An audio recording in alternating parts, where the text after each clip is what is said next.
sometimes you reach enough of an age and enough of your family members get drunk enough that they tell you the secret shit. Look, sometimes your grandfather gets a mountain named after him in Antarctica, and sometimes that same grandfather may or may not have tried to set your infant father on fire. Things happen. Dan, are you the hereditary king of the penguins? I very well might be. Wait, do you give a superstar if I beat you in a race? Oh, no, well, yeah, that's gonna be pretty easy. I do have asthma. Oh, I realized I have at least one familial claim to fame that isn't dark. My sister is sometimes an extra in films, and I spotted her in, like, the second row of a fake book signing scene in the movie Argyle. Oh, whoa! Hell the yeah. Argyle fame. That's important. She was in spitting distance of Henry Cavill. She's been in other stuff, but that's the first time I was watching a film that, like, she hadn't off the record told me she was an extra in, and I was watching it in the cinema, and I just went, oh shit, that's her! I have an extra story. My cousin was in a Iggy Azalea music video. My mother called me to tell me of this, very excited. And I went, Mom, do not watch this music video when it comes out. You will not enjoy it. And then my 72-year-old Italian mother watched the video and did not enjoy it for a variety of reasons. Yeah, your grandma had a lot of problems with the cultural appropriation. One assumes. Yeah, she has very complex feelings about white artists in the industry adopting traditionally African mediums. If you freeze frame and, like, really look for me, I am in the background of the music video for My Chemical Romance's Planetary Go. I can't tell if you're being serious. That's a real thing that definitely could have happened to you. That's a real thing. Yeah, they filmed, like, a concert where, like, we had to we danced around where they performed the same song, like, 9 times in a row, and then played a couple of other songs to apologize for having to play the same song 9 times in a row. And, like, I'm in the background of that crowd somewhere. Wow, so you're yeah. 0 degrees away from My Chemical Romance and only 1 from the Beatles, because Argyle did feature the Beatles. I'm definitely 0 degrees. I played tambourine on stage with Gerard Way once. Okay, well, we all feel really stupid now. I was like, yeah, I met Mike Dicko once. Cool. No one cares. Oh, man, we're owned. What was I even going to say? How is this episode going to start? So, Austin, my name is Quinn. You can find me at patreon.com/weeklymanga-recap. You can find me... Podbean, you can do all those sorts of stuff. You just type Weekly Manga Recap, and I'm playing DiCaprio Devereaux, a diamond dragon. I have many items right now. I have my zipper costume rack, my Gucci sunglasses, my Dyson Sphering, Leora's Astrolabe, Illusion, Nevsdis, the landscape, the Firestone Star, Ulysses, who is helpfully an item, and then I believe I was just handed back Pandora's Amphora, but I don't know what it does. That is true. Wow, I'm watching Laura go absolutely batshit on these tambourines. Good job. I forgot how to fucking walk, if I'm honest. I was having a moment. Oh, that reminds me. I was in a Ray William Johnson video when he was the #1 most subscribed person on YouTube. No one knows who that is I'm so anymore. sorry that happened to you. A thing I did about video games got covered by the Pornhub channel Video Game News But Naked. We're all so famous and cool. Thank you for the introduction, Quinn. I'm, of course, Austin Yorsky, your DM. Find me, Austin Yorsky, on Patreon. That's how I stay alive. Everyone's been very generous recently. Thank you so much for making the show exist. Austin Yorsky on Blue Sky. That's me. You know my whole thing. I'll do it. Hey, I'm Laura. I'm playing Doc Hop. I collect doodads and whatsits and thingamabobs. I'm a warlock reflavored, and my magical stuff includes a trash bag of holding, an out-of-date pop-up book of goblin history. I don't have my plush rabbit's foot right now. It got stolen, and I'm bitter. I've got a children's first trading card deck of no synergy, a kid's plastic spy kit, a chef's hat, and a tinfoil telepath hat. And I am a Laura K. Buzz out on the internet, where I largely talk about video game accessibility. I'm doing by the time you hear this, it will all be out. There is a series called Abletop I've been doing that is a 6-part mini-series about board game accessibility, so go check that out. Thank you, Laura. I should say that we're recording obviously a couple months ahead of time, so we're just now getting a flood of comments and engagement about Gertrude and how much they love Gertrude and how the hell Gertrude doesn't go anywhere. Yeah, well, she didn't have to go. She could have chosen to stick around after being let go, but someone made that decision, Austin. We'll see. She told you she'd be back. She just said she had some stuff to take care of, so we'll see. Yeah. I trust you'll bring back this fan favorite character. Hey everybody, I'm Dan. I'm playing Rex Maximus. Current items: King's playing card, Childhood Anvil, Ring of the King, Gavel to Spell Magic, New York Giants jersey. That's it. Start the show. We're already 10 minutes in. Go. We're having a good time though. I don't even know how much of that's gonna make the final edit because some of it is Austin, slightly incriminating. It had better be all of it. My aunt was a cover girl on Inked magazine at one point. Oh, my great grandma did Bruce Lee's taxes.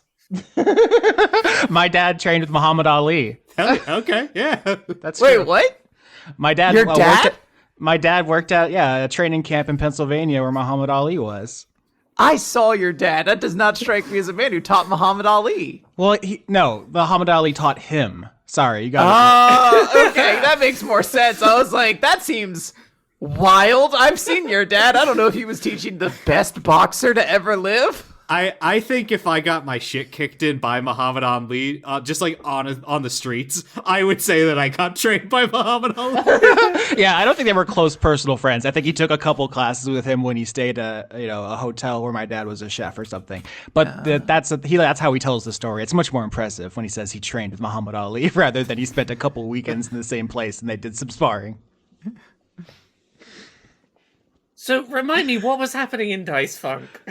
Yeah, hell yeah, the show we do. It's awesome. Yeah. Last episode, you found a eidolon of Tiamat inside a supernaturally large, hollowed out redwood tree.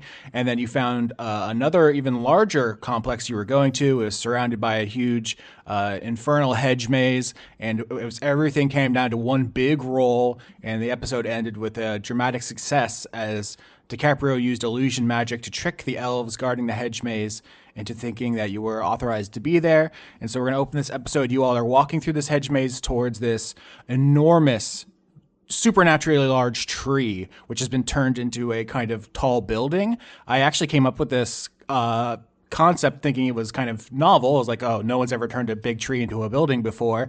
What a fun fantasy concept. It reflects how Desdemona tries to turn chaos into order. Anyway, the Italians have built this. It's called the Bosco Verticale. It's a real thing that exists. I just happened to see a picture of it recently, so there are no new ideas. Hell yeah, Italians! This guy's never heard of tree houses. Oh, this is so cool. I've definitely seen pictures of this thing. Yeah, it's a very large building that is supposed to be like solar punk, which it's turning the natural into the infrastructural. So that is what's at the center of this hedge maze, this enormous, I think it probably looks like a 20-story building, but made out of a tree. And that's where because this is the most heavily guarded tree you've seen in Desdemona's mountainside. You think this is where her best stuff is hidden, and we're going to open with the three of you walking through the hedge maze to get there. Also, Ulysses, the mysterious baby wormling, is here, and Viola, the puce dragon, who's having a great time ribbing the shit out of DiCaprio, just making you feel extremely uncomfortable. Yeah, I imagine DiCaprio is like leading the charge or whatever, but she just keeps like kind of like grimacing and like looking back to, I think it's Rex and Viola, who's just kind of like hanging out, and she's furious every time. Like every time she looks back, she's kind of like gets mad all over again. I think the kind of the dynamic was Rex is earnestly flirting and Viola is flirting to piss you off, being like, "Oh wow, your muscles are so huge," but like not. Yeah, she's like fucking with you specifically. I think he is probably too stupid to notice, at least at this point. Yeah, that it's actively just to fuck with DiCaprio. And Ulysses, of course, scuttling around from shoulder to shoulder view party members while getting progressively drunker. We established after a train wreck of some rolls last episode that Ulysses is spending this entire arc getting baby wasted. So good luck with that. How have we never done getting baby wasted on this show before? It's an edgy new frontier. We're kind of pioneers in the baby day drinking sphere. We gave here's what our D&D show does different. We give alcohol to the babies. And so and in the background, Doc Hop, Ulysses is on your shoulders, trying to fit your whole dragonborn head in his mouth. Yeah, I'm doing my best to find any snacks I have in my pocket to sober this baby up. It doesn't technically have to be a snack at a certain point. I'm like, is it technically edible? Eat it. Keep getting sober. Thank you, Ant Hip Hop. You better be careful. All that stuff might be coming back out shortly. I'm largely confident it classifies as close enough to food. So we're heading inside of the big tree. What do we got to do to look around? Yeah, so because of those rolls last episode, you are here unsupervised, so you don't actually have to make investigation rolls or anything because you have infinite time basically to walk around and look.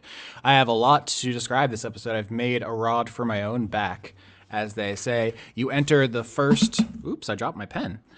You enter the first floor of the Bosco Verticale, and you see that this is another one of the kind of weapons showrooms that Desdemona has here. We discussed this at length last episode, and unlike a museum, which has like a plaque explaining the significance of the art and, some context or something, you just see there is a pretty simple... container, like how like a rocket launcher would be in a container if you were going to sell them to somebody, but there's just one of those in here. So this is the first floor.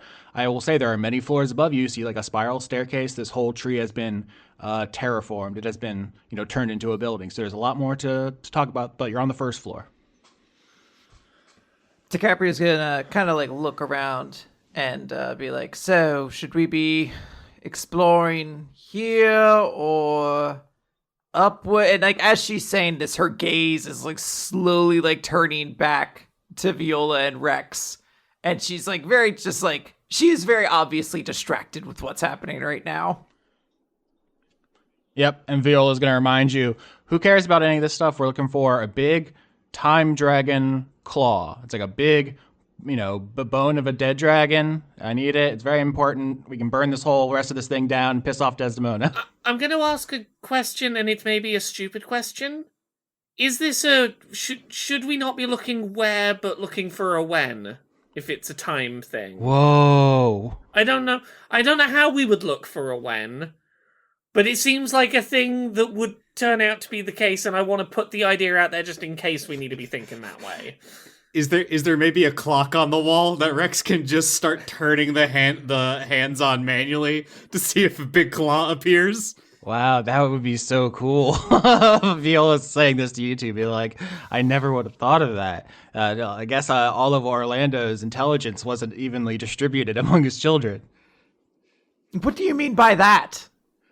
Nothing, sweetie. Why don't you look around to try to find something interesting? Hop is sat here trying to work out, are you saying I'm smart or are you saying I'm dumb?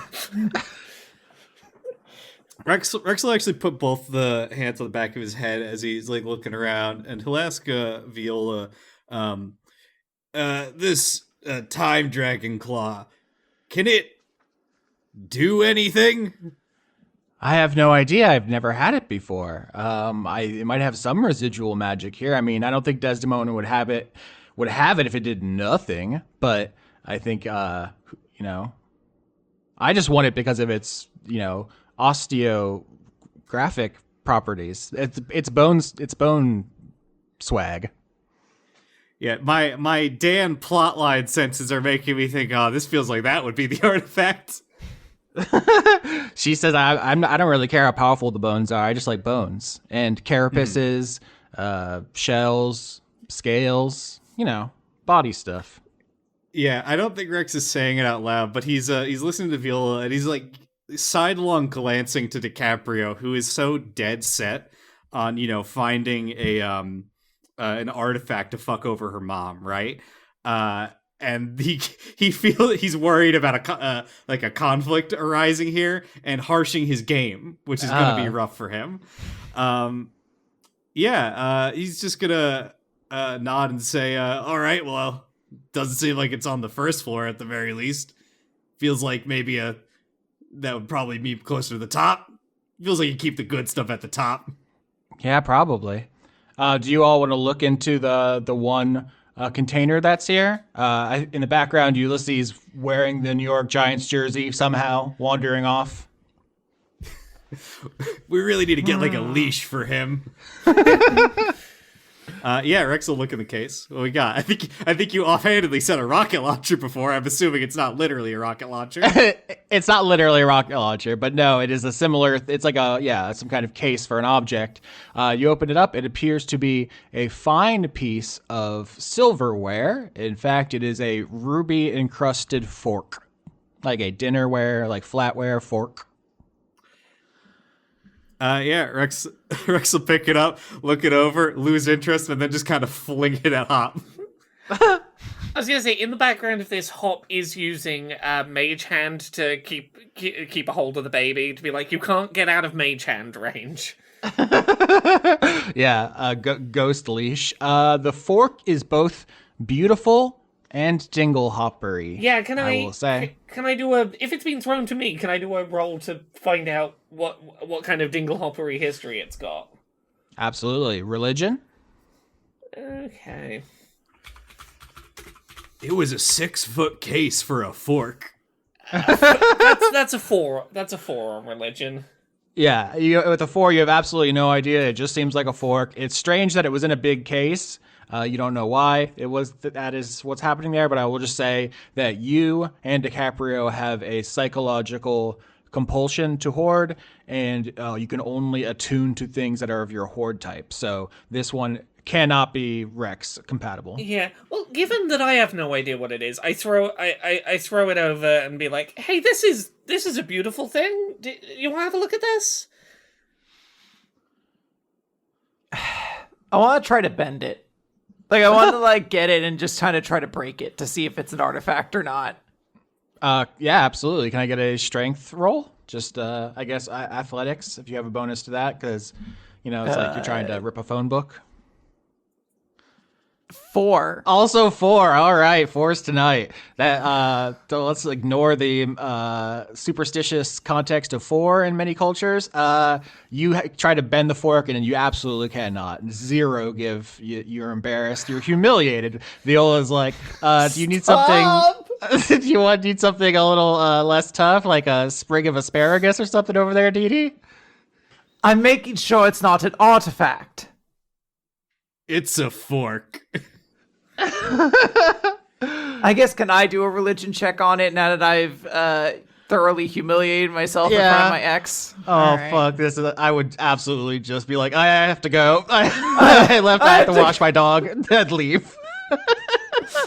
19. Yeah, with a 19, I will say that you are pretty certain that it should have bent. You're not weak. You're an adult dragon. You have, even in your elf form, some strength to call on. You've bent a fork in your time. 19 makes you think that if it's not an artifact, it is at least a resistant magic item. So it's not just a fork. Can I... Do I want to hold on to it, or do I want to try to destroy it? Austin, would you describe this fork as perfect? If it is in Desdemona's question, or her and her hoard. That's a great question, because I think so far the items you've seen in Desdemona's hoard have been things that are like mathematically perfect, mostly like jewelry, which if you know, like a flawless diamond, flawless refers to like the way that light reflects off of it. There's things that have been the golden ratio, which is kind of an arbitrary human designation of a perfect shape. But like, what does perfect mean? That's something that like we have left kind of vague, or is open to Desdemona's interpretation. As far as you're concerned, no matter how beautiful a fork is, it's who's to say that it's perfect, And I think that this is an open question about what does Desdemona even value in things. It's like it speaks to like a deeper question about her character that I think is unclear to the party at this time.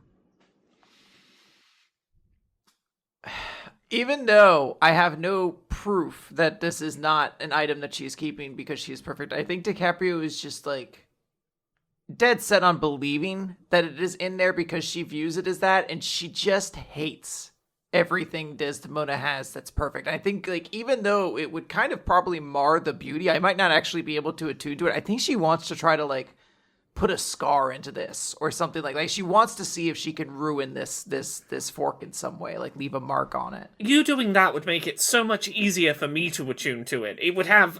I'd be witnessing history happen to it in real time. Truly, Yeah. yes. Yeah, you scratched the Eidolon of Tiamat last episode, so this is in character for you. Like I said, this is at least magical and appears to be resistant and enchanted in some way. Can I get an attack roll on the ruby-encrusted fork? I didn't think I'd be saying that. That's fun. Yeah. Is this just a normal attack roll, or is this like with a spell attack? Like, could I be firing frostbite on it? Yeah, if you want to point blank execution style, shoot this fork. Good show. 23, baby. Hell yeah. All right. So paint me the picture, because there's 3 other people in this room. I guess 4 counting Ulysses, although he's trying to run away from the mage hand while you do this. Yeah, so I think there's a moment where DiCaprio tries to bend the fork with her hands and she fails, and her ex kind of like laughs at her and like makes a little bit of a comment, and she just like scowls, turns, and then like for a moment her mouth will just turn very draconic, and she'll just breathe her icy breath all over this thing until it like fucks with the metal in some way. Like she just kind of lets out all of her anger on this thing. All right. You blast the fork, and there is a squelching noise that comes from it. There is a almost fleshy, organic sound that comes out of it, and then there is a whip-fast tendril that shoots out of it and wraps around your throat. Roll initiative, everyone, as something comes out of the fork and starts attacking you. I did not know this was going to happen. This is fun. This is a fork mimic? What the fuck is this? That's close. I'm going to use a Desdemona icon because I don't have one prepared for what this fork is about. Okay, I don't like that I rolled a 5. I feel like I'm about to get strangled, and not in the fun way. I got it too. I don't think Rex assumed that forks fight back. Okay, Doc Hawk, you're actually first. So here's what happens. When DiCaprio tries with draconic power to destroy this ruby fork, as if it is a kind of portal or demi-plane to somewhere else, a long, meaty tentacle bursts out of it and wraps around DiCaprio's throat and starts choking her to death in front of you. What do you do? Okay, it's just wrapping around the throat. Can I punch this thing without just punching my sister? Yes, punching is a single target action, and you're a jacked hop, which I love to think Well, yeah, about. but my thought was if this thing's wrapped around the neck, am I punching it and punching the neck? I just wanted to Strangling me in the process. Yeah, I No, just wanted you're to make good. sure okay, right, I'm just gonna get punching.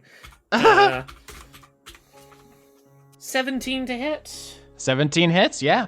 I will say as you run forward, you are a steel dragonborn with rippling muscles, and you punch this fleshy appendage. And what strikes you is this is not like an octopus, where it's like one contiguous limb of a creature with like suckers. It actually seems to be an amalgamation of different fleshy protuberances. It has a very like modeled combinatory look. It's very upsetting to look at. It's like a dozen different limbs kind of ripped apart and then reformed together. It's like a hot dog tentacle. Oh, Kind of like those deep sea creatures that aren't a single organism. They're a bunch of little guys. It's closer to that than not that. Right, so that's what, D6 plus 5, I think. plus 5, yeah, D6 plus 5. 11 damage as I punch this thing while trying just enough to not punch through it into my sister. No, 11 is a solid punch, and you definitely hit it, and you could tell it did something, like the flesh rips open under your fist. But in the wounds you have torn open, you see innumerable sharp teeth beginning to push out as this thing. It is now appears to be both tentacle and mouth, and the part that's wrapped around DiCaprio's throat starts to try to eat her. 22 against you, DiCaprio. Let me check my AC real quick. 22, 10. You take 5 damage as Bam. as the teeth in the tentacle start eating your neck meat. That doesn't sound good. Don't love that. It's I'm not a good. fan of No, my you neck. fucked with the wrong fork. I didn't realize fucking with the fork would have been this big of an issue. I really didn't. I didn't know we were skipping a boss fight if we just didn't fuck with the fork. Okay, I'm glad you did, though. Next punch, I'm aiming for the teeth. I'm gonna knock a couple of those out. All right, DiCaprio. This is a dire situation, so sometimes you just gotta risk it for that biscuit. Austin, let's find out what my new amphora does. Oh, okay. Interesting. So if you open it up, well, let's talk about this again. So it is a kind of like Grecian urn with the scene of the battle between all the 72 things that came out of the Shining Trapezohedron and you all. It's like the battle scene. And the spell you cast when you uncork it and release the horrors inside is the spell Hallow. It is a 5th level evocation spell. You touch a point and infuse an area around it with holy or unholy power, and then there's some choices you can make about what to inflict. You can inflict courage, darkness, daylight, protection, rest, fear, silence, and tongues. So this amphora used to just inflict fear. It was the spell fear. Now you have the entire smorgasbord of things you can inflict. Yeah, this is interesting.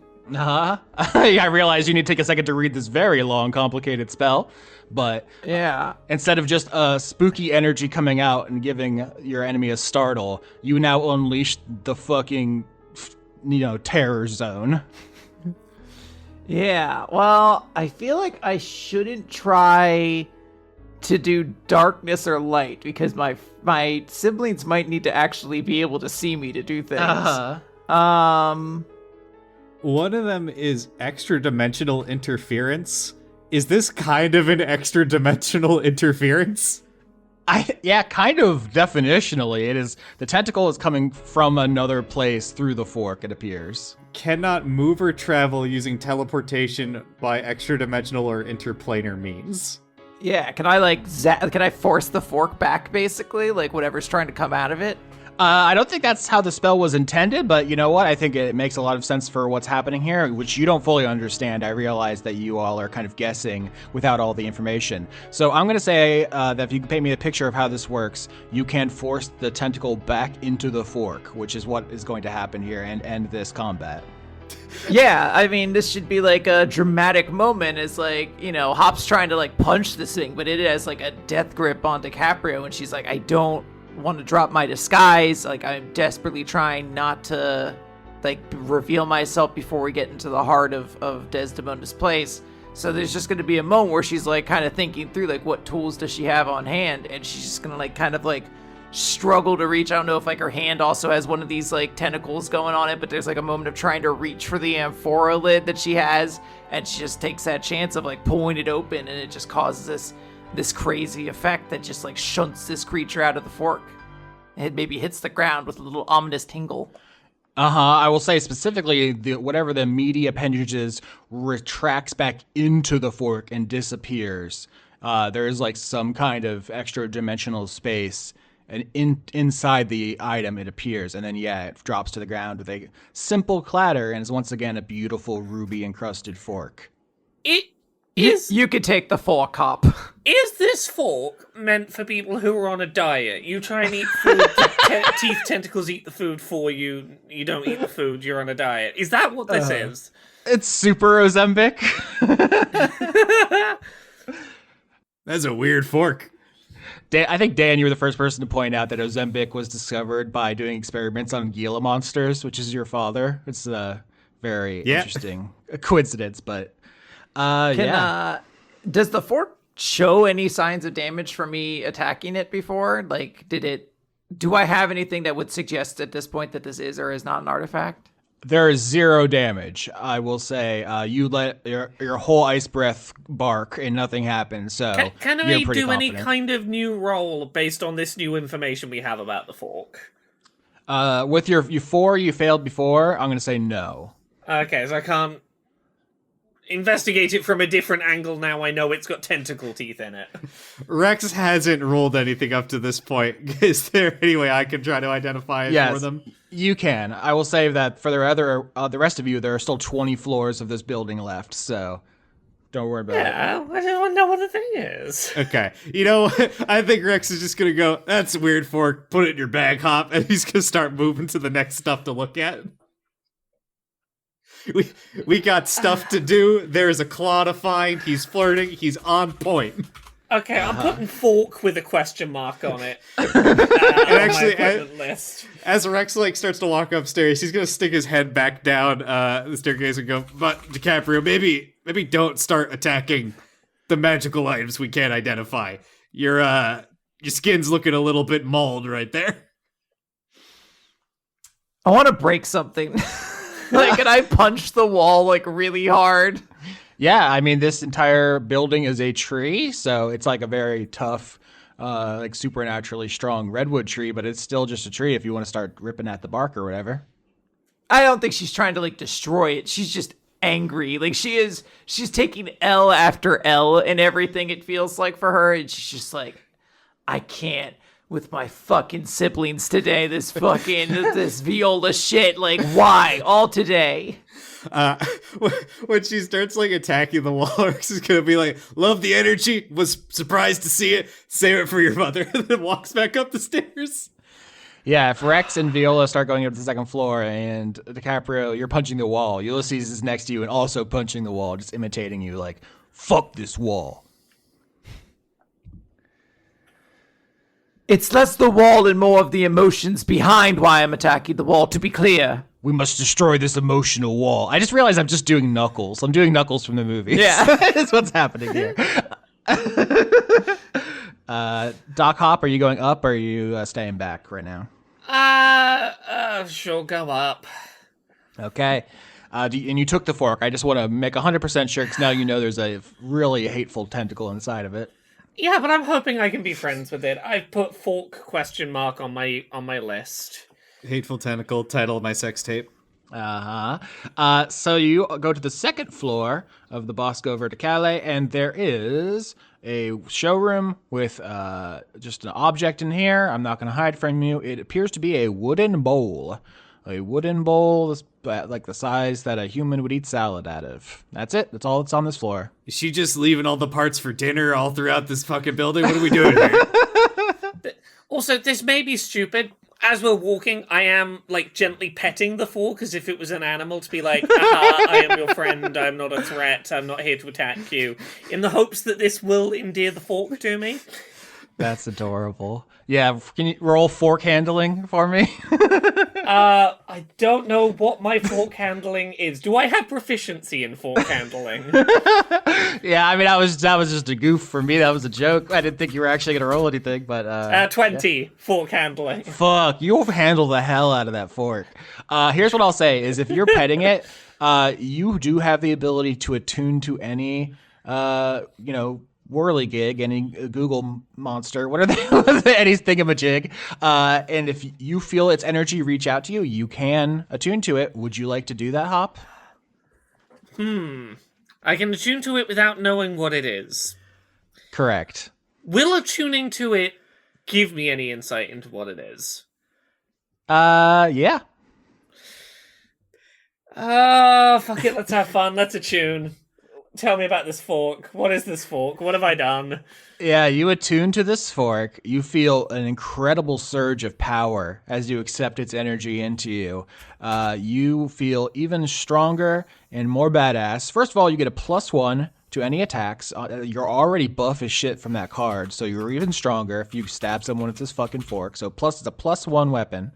And you also can cast the spell Hunger of Hadar once per long rest, let's say, which if you know is a kind of eldritch spell in D&D where a bunch of fucked up tentacles come out and eat things. So that power is now yours. You just feel strong and good and cool. Good and strong and cool, hell yeah. Rex, you see a wooden bowl. DiCaprio, you are still on the first floor with Ulysses. Rex is gonna look at the bowl and go, is it like... I know some religious figures have plain bowls to show they're humble. Is that what this is? He's gonna try to identify the... He's very disappointed thus far. Okay. Well, how do I identify what this bowl is? Religion is specifically when we're trying to decide about artifacts is how that is. I use Arcana for non-artifact 6, items. it's a bowl. Or 5, it's a bowl. He doesn't know. Whatever. It's a bowl, yeah. It'd be great for some cereal, perhaps. Yeah, it's just a bowl. Immediately lost interest. He's actually gonna turn to Hop and say, hey, where's that walking fart cloud that's always hanging around you? She hasn't showed up and started her various conniving schemes today. Oh, what with the deck of cards that could have potentially devastating effects? I thought that was more that was one potential source of unintended consequences was enough. So I made my second wish to let her go. I think Rex just kind of stares dumbfounded at this and just goes, you just let for nothing. Did you put any like caveat on it? Get anything in return, or you just let her go? I just let her go. And look, my thinking was I let my guard down by making one wish and it didn't fuck me over too badly. That's gonna make me complacent. I'm gonna make a wish and it's gonna fuck me over. B, maybe she comes back and just does magic stuff because it's cool to do, not because she's trying to fuck me over in future. That you never know. That'd be nice. You know, it wouldn't hurt to have one less person in the universe that I have an adversarial relationship with. Me personally, I would have put maybe some caveats on that wish.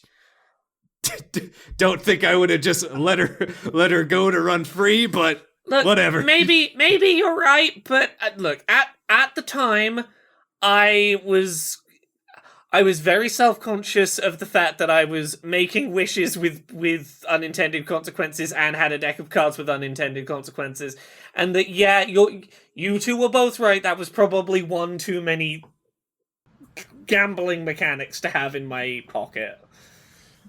Rex is gonna turn to Viola and go, what would you use a genie wish for? Big bone. It's your bone. It's no longer inside you. Oops, you got no bone. Fuck. Damn See, it. you gotta think.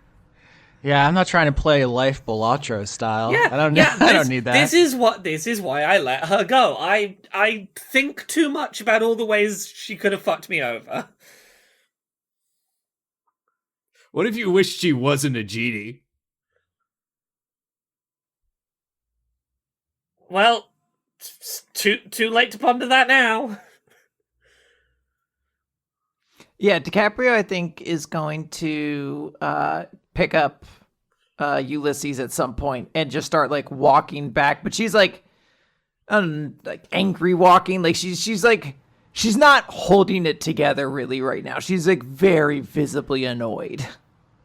And DiCaprio, I shall destroy this tree with my mighty breath. And Ulysses repeatedly tries to use his breath weapon to zero effect. He simply does not have it yet. Can I get a charisma saving throw, DiCaprio? God damn this fucking coin. Coin. Coin. Well, maybe with the alcohol. 7. Yeah, I think last episode we described it bouncing around in your vision like the DVD screensaver. It is just slightly increased in size now. It's going at the current rate. There will come a time where you cannot see is what's happening, and this makes you feel even worse. I'm not trying to torment Quinn. It's just what's happening. Yeah. I'm sorry. Yeah, I think DiCaprio is gonna like kind of drop Ulysses as she's like rubbing her eyes to try to like feel like she can give herself some clarity, but she is like operating on like a bad level at this point. Yeah.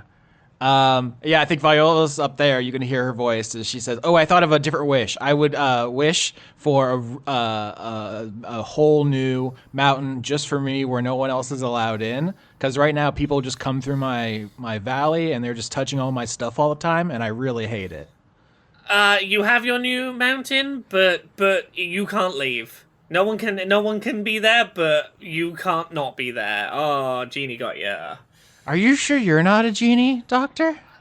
No, I'm just highly paranoid. Okay, that's good. That's cool. DiCaprio and Ulysses get to the second floor. There's a wooden bowl here. It's just a bowl, as far as you could tell. All right, I'm gonna use my Gucci glasses to give me proficiency at or religion. I think is the spell that skill we're using. So I'm gonna give myself proficiency in that and give it a look. All right, sounds good. 9. Yeah, it's just a bowl. I think everyone agrees. Everyone on this floor says, I've seen a bowl or two in my time, and this is a bowl-ass bowl. I mean, I've not looked at the bowl. I could look at the bowl. Dungeons & Dragons, a game where you can make your friends look at a bowl. Crit 21. Tell me about that bowl. Only you would know the bowl too. It's the one of us who grabs junk and you're like, no, you don't understand. This is from. This is the limited edition Hercules tie-in bowl from McDonald's. Exactly. Yeah, with the crit, I'm going to tell you everything. So this is a ritual bowl. It is used to collect blood in blood sacrifices as part of a number of religions. You're a doctor. You've studied many cultures. You know that there are a number of gods who require these kind of sacrifices. It is neither beautiful, a symbol of authority, or a dingle hopper. It is a important religious artifact used in blood sacrifices, so it presumably does have some pretty dark and messed up powers, but does not seem to do anything unless provoked, like the fork. Not cursed though, right? Not cursed in the Rosaline sense, no. Got it. Not a good gift for mom then. Well, yeah, I think there's a deliberate ambiguity here about what counts as perfect, I will say. Yeah. I think that this is not a thing where we have miscommunicated. There is a blank space that I'm hoping you're all rubbing your chins. I mean, I had a thought that I was like, I wonder if that fork is like a tuning fork. Like, we never checked, and I was like, I wonder if like it has some like mathematical pitch or something like that. It might not be a tuning fork, but it is now an attuning fork because I've attuned to it. Okay. We're on fire tonight. See, you know what it is? killing It's the energy of the time zone change for America, but not for me. I'm recording early. I've got that vibe. Oh, that's what I was going to say. That was going to be my intro before we talked about how all of our cousins are cannibals or whatever. I was going to say there's like a 3-week period every year where Laura has like Super Saiyan powers because of the time zone shift. So Yeah, I get to we're in the record zone. like an hour earlier, and that hour makes all the fucking difference. Ugh. Yeah. All right. So this wooden bowl, Doc Hop can tell you all, is a religious object. Probably has some powers, but isn't an immediate threat to you all. There are a number of floors above you. Probably don't bleed on the bowl. Can we tell if it was used before?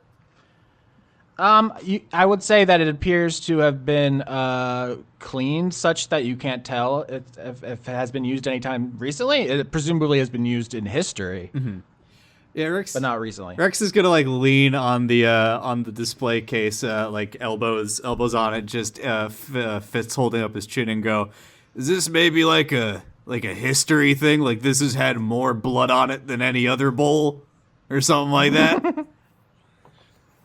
Should we taste it? Viola says. See if it tastes like blood. Maybe it's the exact right size for like a person's worth of blood. Like you fill it up and it's like, ooh, right to the top. Nah, there's a lot more blood in people. Rex nodding sagely as he has much experience with this.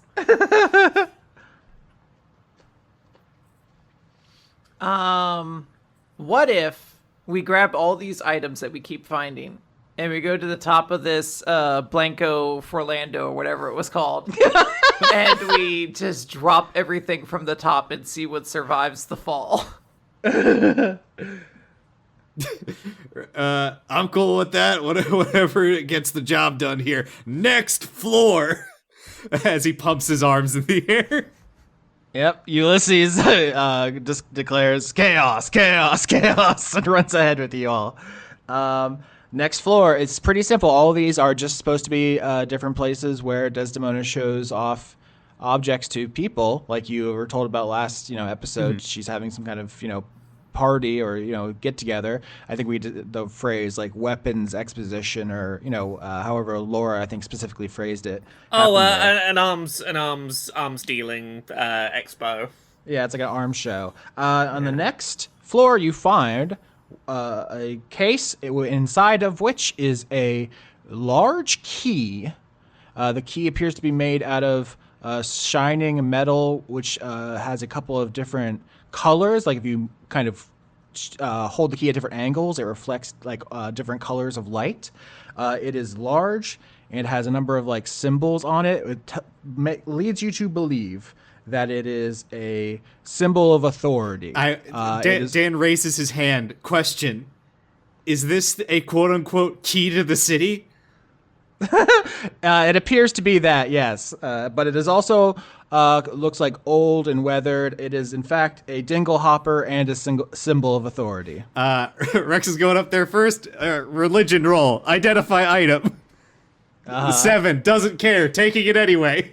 Okay. Yep. Rex Maximus gets a rainbow key. Does there happen to be like a lock anywhere that he could just try to put this in and see if it does anything? No, that's not really what's going on here, but I like your style, I like your thought, but no, there isn't one. How big is this key? Like, is this like a house key size key, or sometimes keys to the city are like the size of a person's torso? Is this a keyblade and I misunderstood the situation? It's between house key and keyblade. It is large and ceremonial. That is why it's a symbol of authority. It is bigger than a door lock for a human door. It's a key dagger. Yeah, it's closer to a key dagger. But yeah, it appears to be a large ceremonial key that conveys authority, as well as just being a piece of old junk. I know what Rex is doing. He turns to Viola, key in hands, and just goes, key to your heart, waggles eyebrows. Fuck off. Can I get performance to see how much swag you have? Okie dokie. Let's see how this goes. Oh, no. 17. Oh no, your charm is irresistible. She smiles for the first time. Her smile is not to make DiCaprio mad, but it is just being charmed. Rex is nothing if not determined. He's using the 50s technique of just keep trying. Oh no. Yeah, she hates it, but also likes it a little bit. Being attracted to men seems like a nightmare, honestly. If you're all done with this floor, there are several more above you. I think DiCaprio is going to, when this happens, specifically like before she was angry, and now she just seems like kind of sad, and she's just gonna kind of like bull rush past Rex and just go to the next floor, like. Just immediately kind of like move past without making any eye contact. Perfect. So you're going to get up there first, DiCaprio Devereaux, and you see in the next room, each floor inside the tree basically has one big room. This one has a case, and inside you see a pair of epaulettes. I assume you know what that is. They're both beautiful and a symbol of authority. Oh, fuck. Okay. Oh, well, she's getting to him first. But Rex... go on. I would like to roll a religion check to see about these. 12. 12, I would say that they don't strike you as being obviously like a weapon or anything, but given the pattern so far, you feel confident that these are magic items that have some ability. They might be dangerous if you attacked them, but they could be attuned to for some power. That seems to be what's going on here. Yeah, I think then if like Rex is like coming up afterwards, like he will see DiCaprio kind of like holding and looking onto these things. Like she hasn't like put them in her inventory yet. She is just kind of like staring at them. I think Rick still hasn't clocked to how upset DiCaprio like actually is. Like he knows she's obviously annoyed. I don't think he's realizing that this is like really getting to her. He will turn to Hop. Actually, well, no. He will just attune to this key because if that's going to give him insight to it, and he knows immediately this is a symbol of authority. Finally, he's gotten an item. He's gonna lock in. Okay, you attune to the key. You let its energy connect to yours. Dragons are inherently very magical creatures. Once the flow starts connecting between the two of you, a couple things happen. One is you get the spell Knock, which can be cast once a long rest. So you know what that is, Dan. Unlocks a door. You get advantage on sleight of hand. Ooh. And you suddenly feel very guilty. Oh no, a feeling that Rex has never experienced before. What is this feeling? Yeah, I feel bad about something I've done. yeah, Rex. I think he like almost feels woozy from it, almost, and he's like, "Ugh, this key's magic tastes a bit weird." But yeah, if all of you are together on the epaulettes floor, we'll call it. DiCaprio's looking at the item. Can I actually get perception check from everyone? Yeah, could I just get the I just want to quickly make the note down for the key thing. It's sleight of hand advantage. Yep. Knock. And guilt. once Don't forget guilt. Yeah, per- guilt is not mechanical. It's just the feeling you have while attuned to it. Knock is once per long rest. Yes. Okay. What are we rolling, sorry? I rolled a 20 for perception. Perception, yeah. Perception. And guilty. Got it. 19. Wow. 19 and 20, I'll say the group passes. DiCaprio, you're looking at the epaulettes. 20. Oh, wow. Okay, 19, 20, and 20. Everyone, when you get up to the next floor, DiCaprio's looking at the epaulettes, and you look around, and your baby, Ulysses, is gone. I was mage handing. You sure? Yeah, you certainly I'm were. on a leash. Uh-huh. How did he get off my leash? All right. Does anyone see a trail of turkey Twizzlers anywhere? Oh god. Greasy okay, footprints. I cast Expeditious Retreat in order to go for a speedy run trying to find the baby. Yeah, I will say you go back downstairs to the previous floor, the key floor, Doc Hop, and you're going very fast, and you can see claw marks on a window out of the trees, like tree house skyscraper. And Ulysses has tiny wormling wings. You haven't really seen him fly much, but it appears he has just flown away mid-tower exploration. Baby's day out. Oh god, can I see him flying off? You know what? You cast Expeditious Retreat. We got a 20, a 19, and a 20. So I think you probably see what you don't see him. What you see is a bunch of birds running away, which you assume is him chasing them because he's on a bender. Yeah, I use my telepath hat to say, okay, you continue the tower, siblings. I gotta go get the baby. DiCaprio's going to hear that message as she's looking over these epaulettes, and she's just gonna kind of sigh and look over to Rex, and she's do you want to take these from me too? Rex will say, you got here first. They're yours. She's just gonna shove them into Rex's chest and then just kind of stomp off. What is this feeling? Okay, so we're splitting the party. I want to get this in writing. Laura, are you gonna jump out of the tree, turn into a steel dragon, and fly? Yeah, that has to be the plan. Rex will reply in the sibling mental group chat and say, we are climbing a tree and he is flying up. We could just go up the stairs. He's flying off. I don't want to lose track of this kid. I'm sorry. I'm getting out of range. I'll catch you in a minute. And I'm now family group chatting. I'm going through a tunnel. I'm in the direction of the baby being like, You will never get another turkey Twizzler as long as you live if you don't come back. I love this. So you're a huge steel dragon. You're chasing after this tiny little baby while Rex and DiCaprio are climbing the tower. So I will say the epaulettes are in your inventory, Dan? Yeah, I guess that's where they'll be right now. He is gonna steal them. That's where you are. You go up to the next floor, one presumes. You see a case, you open it, there's a pair of goggles. Second or like fifth verse, same as the first. We're gonna identify him. 16 to identify. 18. 16 and 18, yeah. The two of you look at this together, some awkwardness, simmering resentments, the electricity in the air, and you both are like, yep, another extremely magical item. If I attacked it, something very bad would happen. It is neither a symbol of authority nor beautiful, so neither of you can attune to it.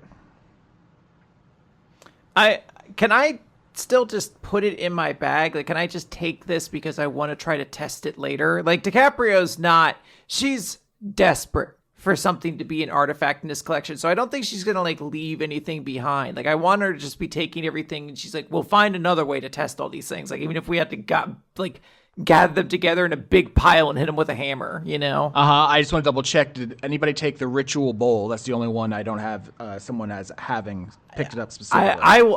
I will take that. If we need to retroactively go back. Like, I don't think DiCaprio's leaving anything behind. Okay, yeah. So this actually simplifies. If you want to take all these items, we can almost do a montage style thing here as you two talk. Because actually, I think what's most interesting here, now that we have the pattern, is what you two are kind of jabbing at each other. So you get the goggles on the 5th floor. You're moving up to the 6th. What are you talking about? Rex is probably just gonna. So he's starting to realize, oh, there's something really up with DiCaprio now. I don't think he's fully connected the dots that like this is, she really cares about Viola that much. And again, guilt, new feeling for him. Hasn't experienced it up to this point. He is gonna ask like, so you don't really have any idea what your mom's whole deal is for these items? Because so far it seems to be powerful and will obliterate you if you hit it. Is that anything? Like it has a really good effect and then kills you? She's showing them off to people because she wants to have a whole perfect arms deal or whatever. I don't know. I left before she acquired any of these things. This is all new to me. Maybe like a yin-yang thing, the good and the bad. There's no good in Desdemona.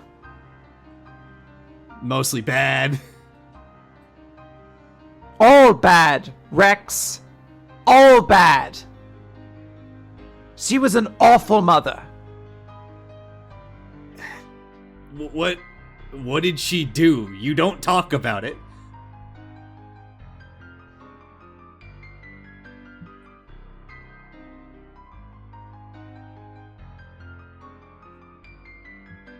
My mother collected perfect things and didn't want to keep me.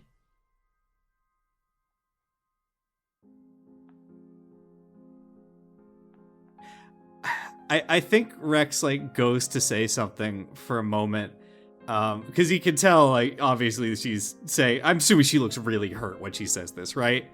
Like Yeah. This is hard for her to admit, but there is like a part of him that like almost blurts out, and he manages to stop himself. That didn't you have to like escape, to leave her? So he doesn't understand the disconnect between those two things.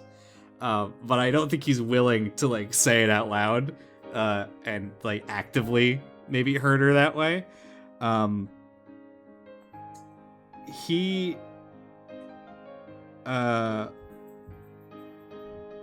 will he's gonna break off if he's still holding on to Viola, and I guess kind of like he's standing awkwardly. He doesn't know what to do with his arms. You're T-posing.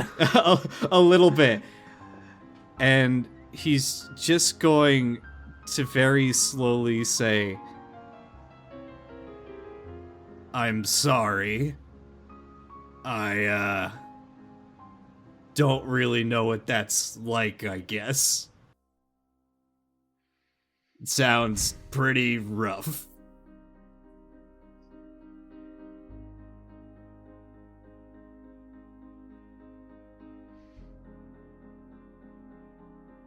You get to have a wonderful relationship with your mother and you still feel the need to try to steal my ex? What am I allowed to have? In the background, you've reached the next floor, and Viola, because you two are talking, she opens the next container. It has it's an egg with it's pure bone white with green speckles, and she says, "I'll take this one." That's what she's doing in the background while you two are talking. Mm-hmm. I think when DiCaprio says that, he does like kind of look over to Viola to hope she's like not in earshot, because this is getting awkward real fast. Uh-huh. And he just kind of like cocks his head at this point. So to him, the tension is a little bit diffused because this is a change of topic, and he just he goes, "I don't really get what you mean. You're not together anymore. She's not yours. She's not anyone's. She's like a person." Yes, Rex, fine. She's a person, she has independence, everything you possibly want to hear right now. Whatever, it's irrelevant. I can't do anything with her anyway. I'm not allowed to, so have at it, I guess. Have a wonderful life. And she's just like going to kind of like storm off again. Like she's just like he's actively gonna grab her by the arm if she's trying to storm off after that, because he's not playing with this shit. He'll grab her by the arm and go, "Does it bother you that much?"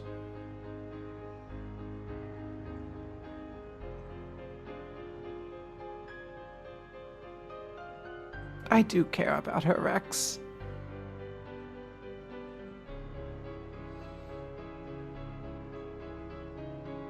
She's kind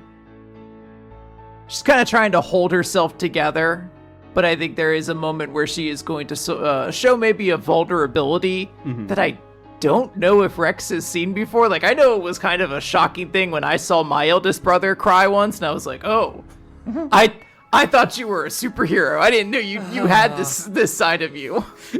Is this key also fucking you up a little bit? This is really gonna be one of these moments where Doc Ock comes back and it's like, my two siblings have now developed a bond, an unspoken bond of like, we're so much closer as people. Hobbs just gonna be like, the fuck happened here? You can't be with her because of politics, I think you said. Is that about right? Father doesn't approve. It would be going down in status, slumming it in a way.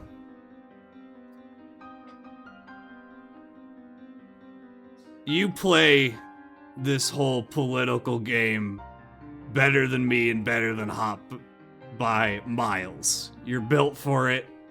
You're great at it. Do you actually want to play this game? God, no. But when you make enemies like I have, you don't really have a choice other than to put up walls and protect yourself.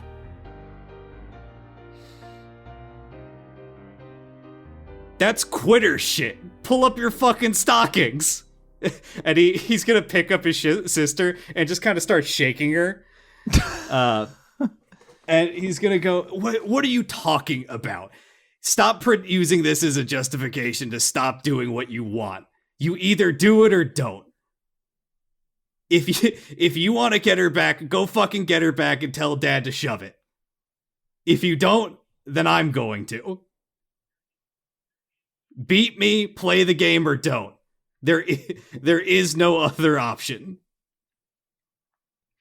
I think Rex's little outburst there brings like a smile to DiCaprio's face. And like, I think there's a part of her that genuinely really likes this side of her brother that is like very straightforward and honest.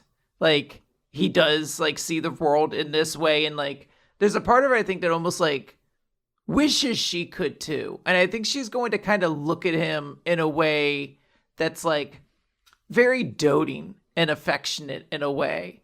and she's just gonna kind of say under her breath that's like, you know, you two are the reason why this game is worth playing. Rex can't hear that under his own yelling, and also the nagging key guilt. I was trying to think of what Rex reminded me of. It's the woke redneck meme. You know that one? There was a Key and Peele sketch that I think is exactly that, and I'm assuming it's probably pretty similar. Yeah. Pull up your stockings. It's like, okay, well, I think you meant well. It's fine. Viola. I tried to think of like a fancy thing DiCaprio wears at a quick basis, and realized I don't really know much about fashion. I don't know what to refer to. Very, difficult. You two are having this conversation. Viola was giving you space. She got an egg, went up to the next floor. When you find her up there, she has summoned several zombies to carry her around because her feet are tired. Yeah, Laura just posted the exact meme I was thinking of. It's like a very stereotypical redneck guy leaning up against a truck, and it's usually, subtitled with something that's like progressive, but slightly wrongly phrased way. Meanwhile, Laura K. Buzz, my dear friend, you have flown away. You're chasing. Oh, you've got my government name out. To whom may concern at the K Buzz residence. The leopard gecko baby dragon flying ahead of you. You're so big and so strong and so fast. You used a spell slot on expeditious retreat, so you can catch up to him eventually. But he's like in the distance. You see him kind of dip down into the trees, maybe chasing bugs or birds or something. Is there anything you want to do or say before you catch up? Talking to herself? Well, to Ulysses, like yelling after him. No, or you can talk to yourself, whatever. Hey, if you come back, oh god, we can summon the unseen servant to play some games with. We can see if there's more of those Twizzlers. I need to practice my breath. Ant Doctor, Well, Dr. Ant. You can practice them in combat with me over back near where the rest of the group is. Ulysses dips down under the tree line into a glen. You coming down much larger behind him, crashing all the branches out of the way, and you find yourself kind of in a secluded little area where he has caught up to what he was chasing, which appears to be 3 fairy dragons. Very vibrant, beautiful little fey dragonkin, and he is chasing and cavorting with them and repeatedly opening his mouth to try to blast them, and nothing comes out. I have an important question. Are they recognizable? I have an important question. Is Ulysses like drunk enough that the vapor fumes from his mouth are flammable? I mean, we might find out. Laura, you've got to have a lighter, right? I feel like Hop would have a bunch of used up Bic lighters. Oh yeah, you have like a whole Zippo collection. But yeah, are any of these fairy dragons familiar? I mean, there are 3 of them. Here's the thing: is that fairy dragons are not true dragons. The difference between a dragonkin and a dragon is that dragons get stronger as they age. That is like the one thing that distinguishes them. Fairy dragons are closer to small folk, and as such, it's hard for you to exactly remember one from the other. They not to paint you as a racist, but they all kind of look the same to you. Is what's happening. Okay. Give me a sec. I'm in dragon form, huh? Yep. To catch up, you had to bust out the big wings. While you're looking at your sheet, I'll just say the 3 fairy dragons and Ulysses are chasing each other around in the glen. Ulysses just keeps saying, stop, come back. I must burn you to a crisp. And the fairy dragons are like, tee-hee, chase me. Okay. Are they, by any chance, are they immune to being charmed? I don't know that you know that. Okay, well, I'm gonna try casting Mass Suggestion on them. Okay, yeah. I have to make a wisdom save, I believe. I'm not seeing. Yeah. Okay, wisdom save. Yes. That's not the right die. They didn't roll a 70. Let's see here. 17, 2, and botch. So only one of them is not suggested. The other two are going to follow your suggestion. Okay, right. I'm guessing you lot remember me. Are any of you the one that stole my rabbit's foot? Okay, what's mass suggestion? Don't you have to say one word, or? No, it can be a sentence or two. Oh. Mass suggestion. You suggest I have to suggest a course of activity, so I suppose it would be, tell me, did any of you steal my shit? It can be a sentence or two, and I magically influence up to 12 creatures of my choice that can see within range and can hear and understand me. It must be worded in a way where it sounds reasonable, which I think, tell me, did you do this, is reasonable. And I basically just, can't tell it to, stab itself or something. I like this. So I don't know if this was an intentional choice or just, just how the warlock spells all crumble. But you have a strong motif of using mind control magic from the very first episode where you made all those storm giants stab each other to death and stuff. Usually, that's how you start every encounter. It's just, crushing everyone's psyches. I think that's interesting because you are otherwise a pretty, chill person, so that's just cool. So you land in this glen. I think actually they all failed because I think her DC is in 19. Yeah, my DC's a 19. They all failed. Oh, I thought you were using your level 1 sheet, although that doesn't make any sense. Mass suggestion is, of course, no, level 20. It's on my level 20 sheet. I'm using my level 20 stuff. So absolutely, yeah. You just land here and you just say, confess if you stole my item, and all three of them immediately turn completely overawed by you. This is, you are Goku to them, and they're all like, "No, I've never met you. I don't know who you are, lady. I'm Cymbeline." Didn't hear a word of that. Oh no! The Discord hates my high-pitched voice. All the Cymbalines say to you, "No, we don't know you. We've never met you. Don't hurt us." Hey, hey, next time you see your siblings and you find out whichever one stole a rabbit's foot, they owe me, and I'm coming for them. Yeah, with this very powerful spell and everything, I will say that you hear the Cymbalines, because they are all three Cymbaline siblings. Not all the fairy dragons in the world are Cymbalines, but in the Cookie Mountains, they are the most dominant populous family. And you hear them definitely say to each other, voices full of fear, yeah, we got to tell, one of them. They probably say something in Sylvan to each other. I don't know if you speak that, but they definitely are chattering to each other oh, we got to tell, big sis that give back the rabbit's foot. This steel dragon's going to fucking kill us.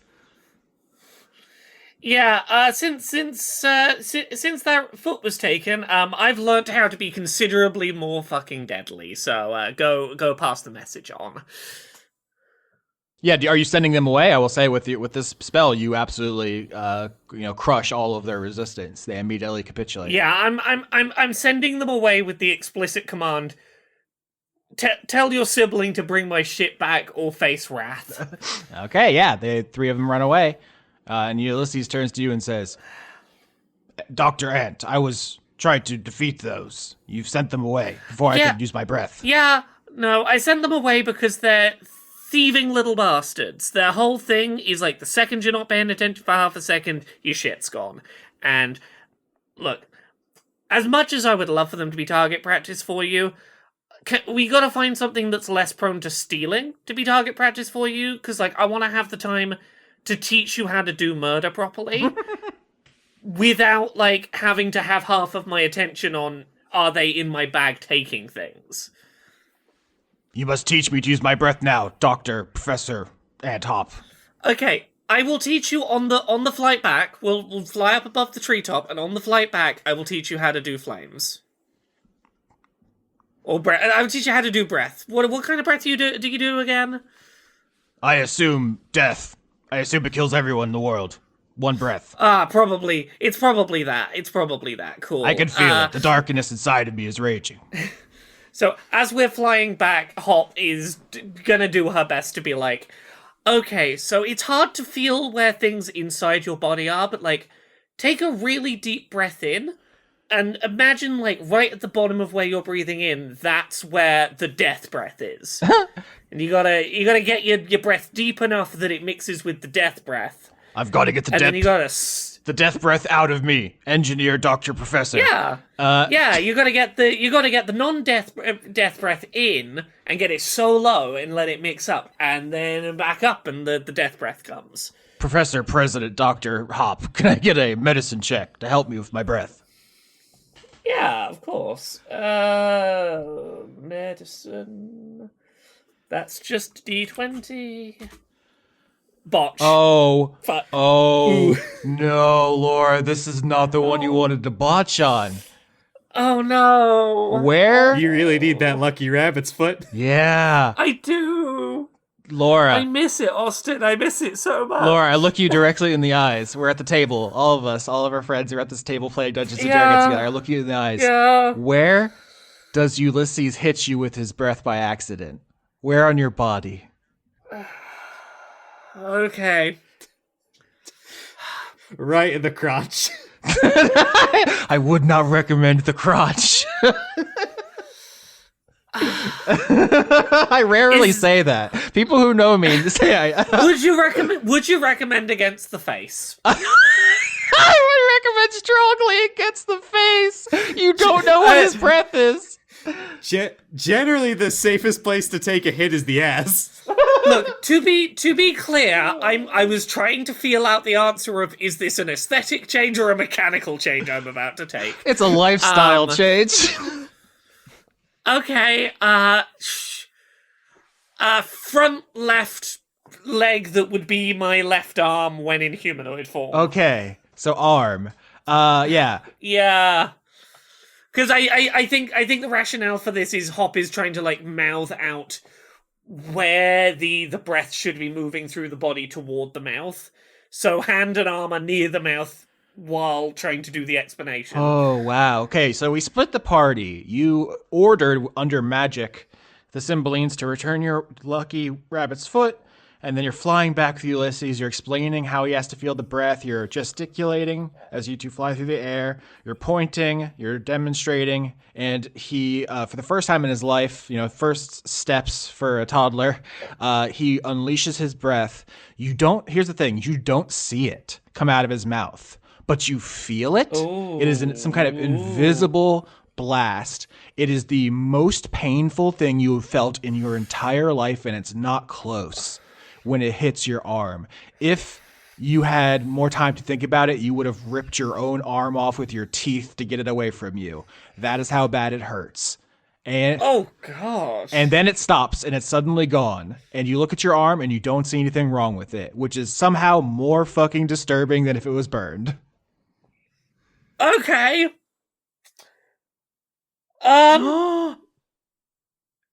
Does this guy have radiation breath? Can I have one thing in my life, please? Yeah. Oh god. Did you just get your arm cancer? Uranium is a metal, isn't it?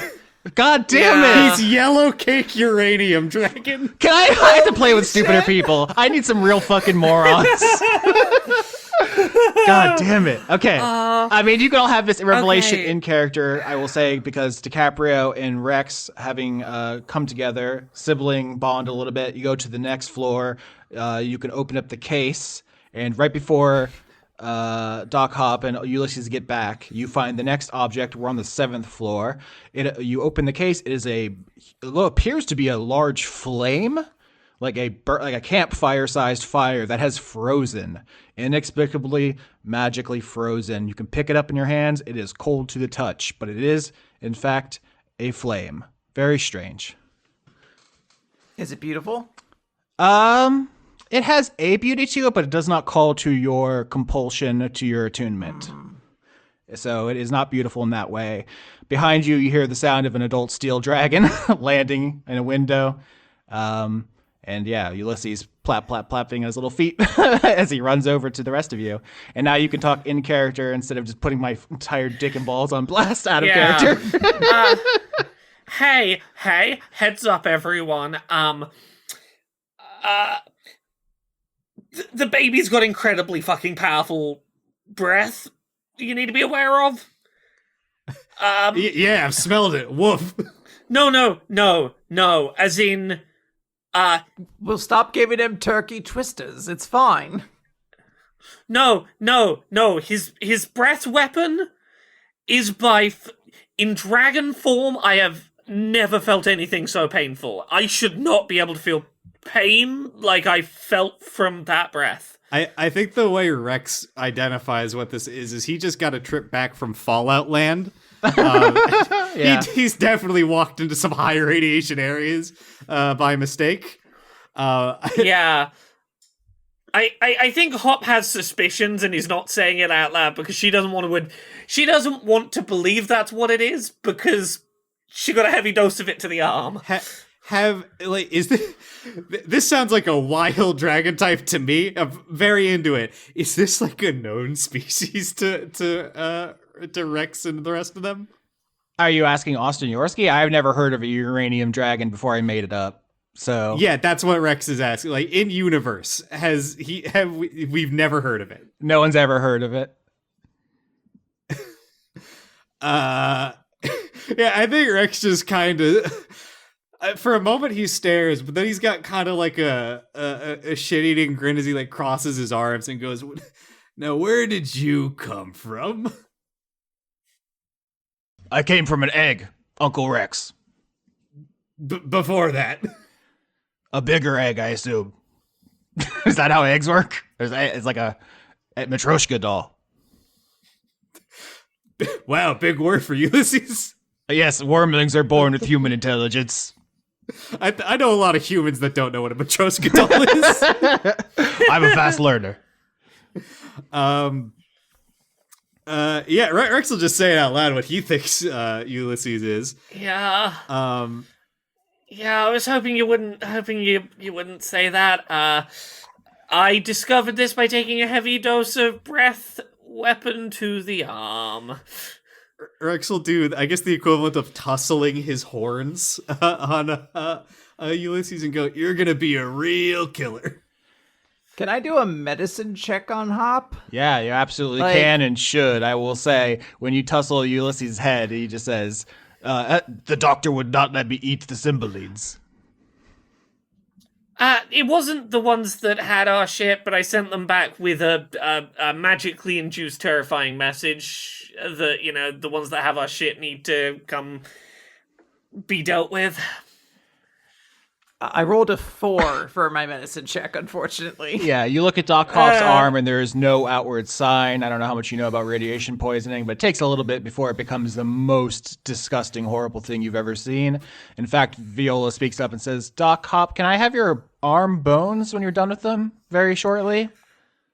I've got a medicine check. Can I try to help Hop? I have proficiency. I've got my doctor's coat on. Dr. Rex is about to show up. Hell yeah, Dr. Rex. This is awesome. Now, I did botch the first You medicine roll I killed ever Master did. Humdrum Deep Breath last time you tried this. It worked on Hop, though. Yeah. 14. 14 is good enough. Here's what I'll say is you don't think there's anything you can do. That was a lethal dose of radiation. Doc Hop is going to lose this arm. This is a world of magic, so maybe that's not necessarily the end of Doc Hop, the person, but that you think. Yeah, do I need to be amputating this arm before it spreads elsewhere? What Rex will say is, "Wish can duplicate any other spell, right?" Viola says, "Yeah, yep, that's true." Yeah, he's looking at the three of them, and he's gonna turn to Hop and go, "I'd recommend as a doctor, you find that genie and hope she feels like she owes you enough to cast Regenerate." Yeah, absolutely. Gertrude would be able to snap her fingers and give you a new arm. I will say, though, you don't know where Gertrude is at this moment, and you don't. Even if you did, you probably would not be able to get there before your arm was a kind of soup. Yeah, fuck it. Right now, should I just?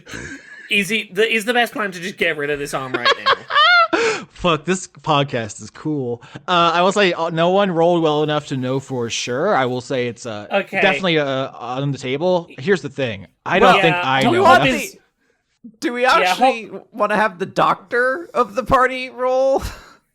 I assumed I couldn't because I rolled medicine, but that was to try and teach the baby how to do flame, not to look at my own arm. Yeah, you already rolled. I'll say, yeah, no, the group doesn't know. Yeah. Okay. I'm looking through my spells to see if there's anything I can use to remove this arm really cleanly. Chef And, proficiency. Well, sorry, I'm trying to find. I have Do you see why I said I don't recommend the crotch? Yeah, I also see why you didn't recommend the face. So I don't know if this by rules as written works, but I'm gonna talk out loud to you, Austin, about what I am picturing as a way to get this arm off me cleanly, which is something to the something like dimensional door or banishment that is designed for an entire person to suddenly be somewhere else, Whoa. but to just use it so that my arm is not here. To get my arm physically away from the rest of me. Yeah, you're trying to gib your arm with a portal, is what you're saying.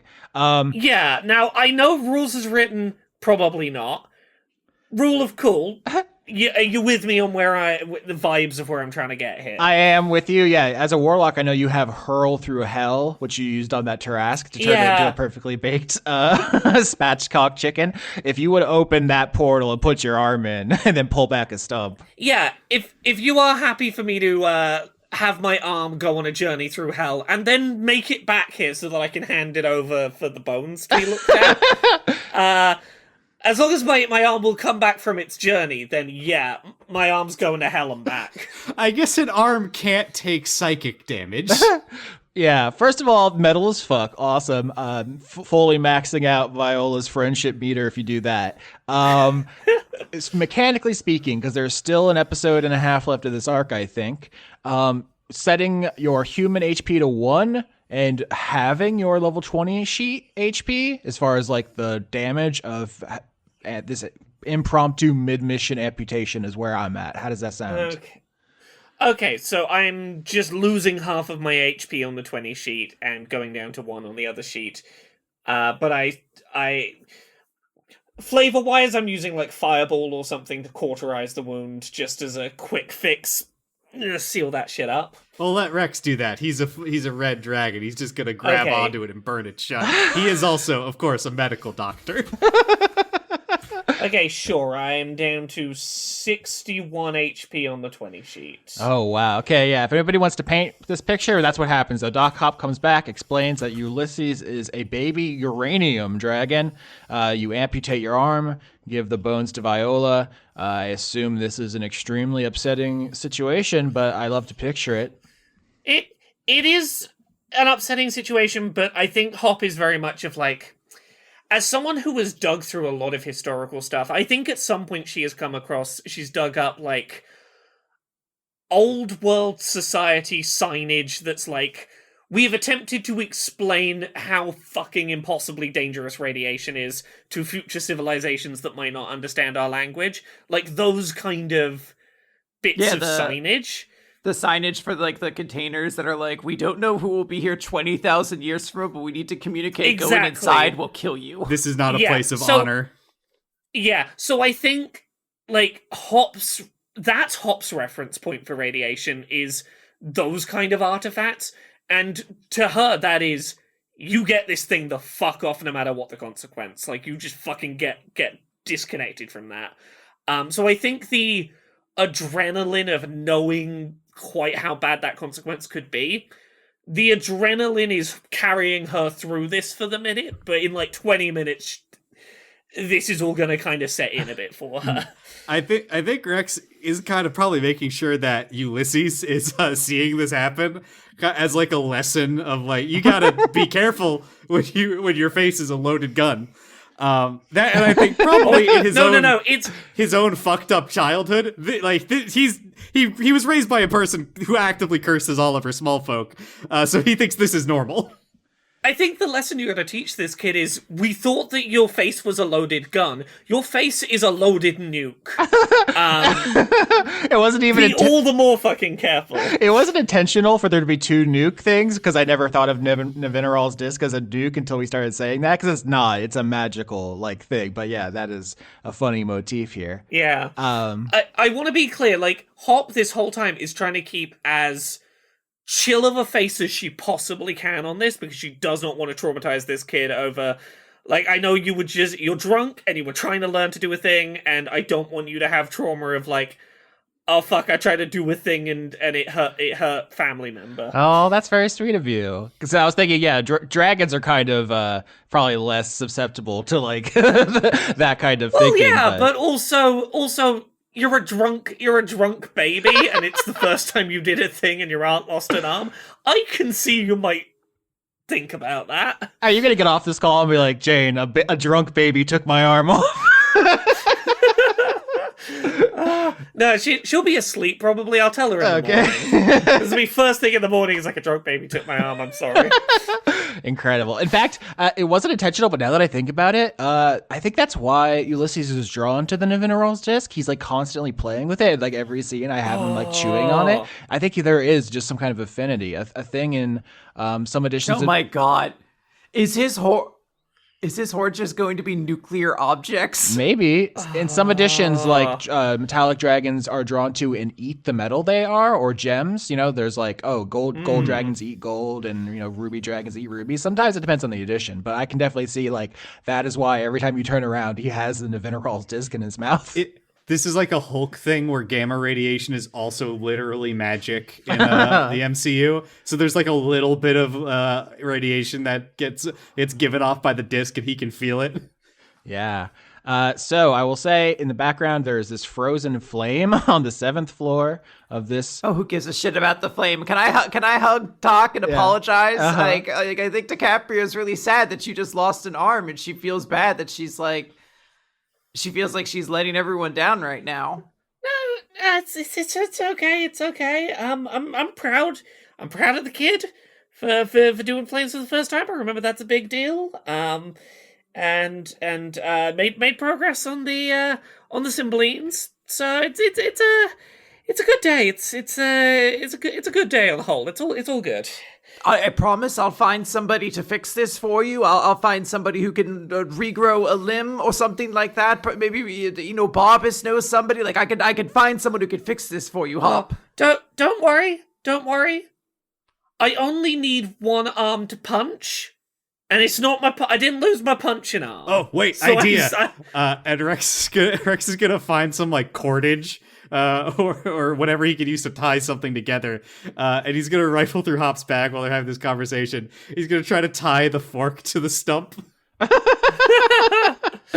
Yeah. Viola's like, damn, Hop, these bones are really thick and hefty. Why are you so jacked? I thought you were like a doctor, like a nerd, like... I was, and then I have this deck of trading cards that does random things.